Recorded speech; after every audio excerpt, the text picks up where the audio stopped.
Hey, this is James Ellis coming to you live on your FM dial. I'm here to play you some Foghat. I'm here to play you some Steely Dan. But first, we're going to start with a little band called Talking Heads. That's right.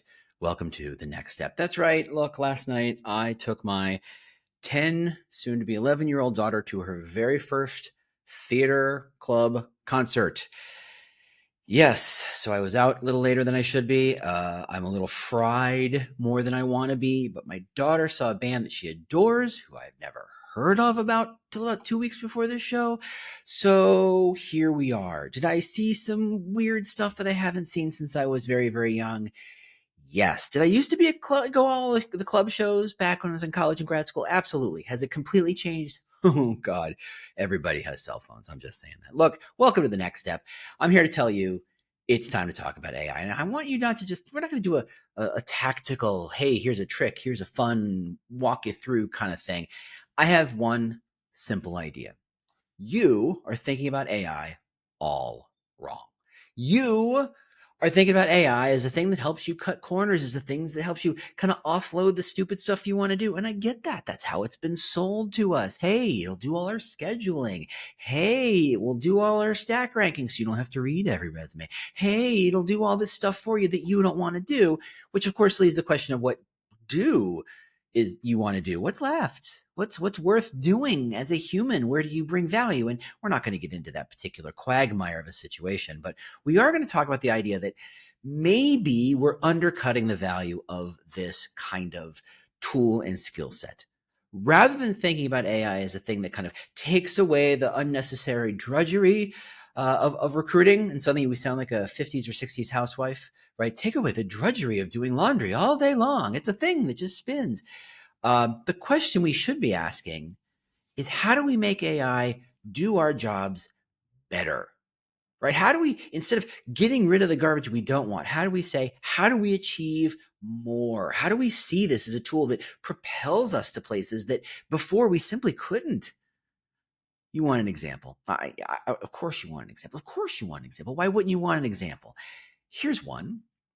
Rather than say, hey, help me figure out who our 4 competitors are and what they're saying so that we can say something different, why not put a 0 at the end of that number? Why not 40?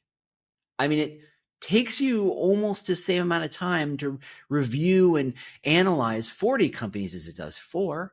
And if you're going to do 40, well, instead of saying, okay, who the top 4, let's just focus on them, you can say, well, let me get 10 companies who are clearly peers. Let me get 10 companies who we're beating the snot out of, who we don't worry about, but we just want to know where they are so we can kind of understand the lay of the land. Let's get 2 or 10 very aspirational companies, and maybe 10 companies from outside, very different, that we've heard good things about. Maybe if we look up best places, at best employer brands, we can look at other companies and say, well, what are they saying? How would we position ourselves against them? Simply by asking the question, because suddenly you have the available resources to look beyond the running as fast as you can in one direction kind of mentality we've all been living under for the last 20 years, plus 20 plus years. We start to open up. We start to look around. We start to say, what's better? What's more? What's different? How can we change? How can we see a wider perspective? That's what I mean. Because suddenly, if instead of looking at the top 4 companies you're terrified of, you're looking at 40 companies from all these different cohorts. One, each cohort has more information, more companies, more useful depth to them. You can feel a lot more confidence that when you say, yes, our peer companies tend to say X and Y and Z, you look at 10, not 4. When you say, here are the aspirational companies, you're not just saying, what does Google do? Because everybody knows what Google does. But instead, you're talking to the 10 companies who are leaders in your industry, who are 1, 2, 3 steps above where you are. And you want to go, how do I skate to where that puck is? How do I compete with them? And again, you've gotten 10. So you have a good sense. It's not just an idea. It's 10 deep dive audits. And now that you're looking outside your industry, you're looking for different kind of functions. Or, hey, show me 10 banks. Show me 10 companies that are really focused on they're using their staff as their advocates. Show me 10 companies for whom they have a great consumer brand halo. Show me 10 companies with 0 consumer brand halo. Show me 10 highly regulated companies. Show me 10 companies where they're hiring primarily people who are security rated. That's a whole different ball of fish, or a kettle of whatever, right?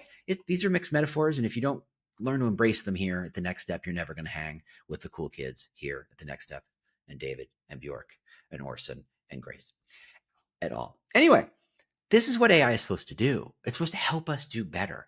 It's giving us the time to say, okay, we wrote a job posting. We kind of like it. We have 10 minutes to say, based on this job posting, who is the intended target audience? Are we trying to speak to men? Are we trying to speak to women? It's easy. We've been talking about that forever. Are we talking to 25-year-old men? Or are we talking to 35-year-old women? Okay, that's a little harder, but still not too far out of the realm of what we're doing. Hey, tell me the motivations this job posting speaks to the most. Oh, this job posting obviously speaks to people who are very much all about autonomy and want to be left alone. That's good information. That's really good feedback. Why? Because that might not be the person you actually want to hire. Turns out, if you have bait that aligns with the people you're trying to reach, it's easier to do your job.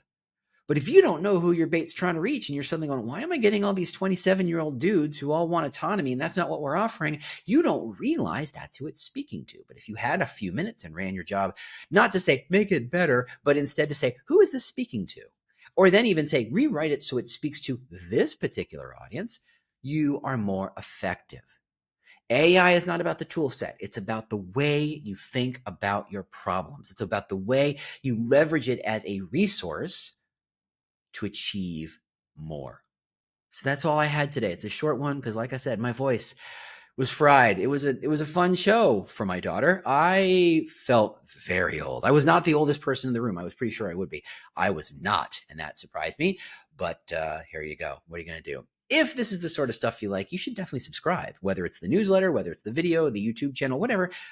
Show up, be here, be part of this. I encourage you to do better because the alternative is bad news for all of us, right? The AI wave is coming and you can hide from it and you can pretend it's not going to happen, or you can decide to surf it and become better at your job because the job you save may be your own. And I want that for you. So if you want more information about this sort of thing, check out employerbrandlabs.com. I can help you, do the employer brand stuff for you and your company so that you can leverage AI to do more things. By the way, I'm onboarding a client where effectively I'm not even selling them an EVP or an employer brand. What I'm doing is all the research that goes into it and then embedding all that research into their AI agent so that their recruiters can finish the last mile. So that every recruiter, every hiring manager, when they're posting anything, they're building anything, they're just leveraging the employer brand thinking.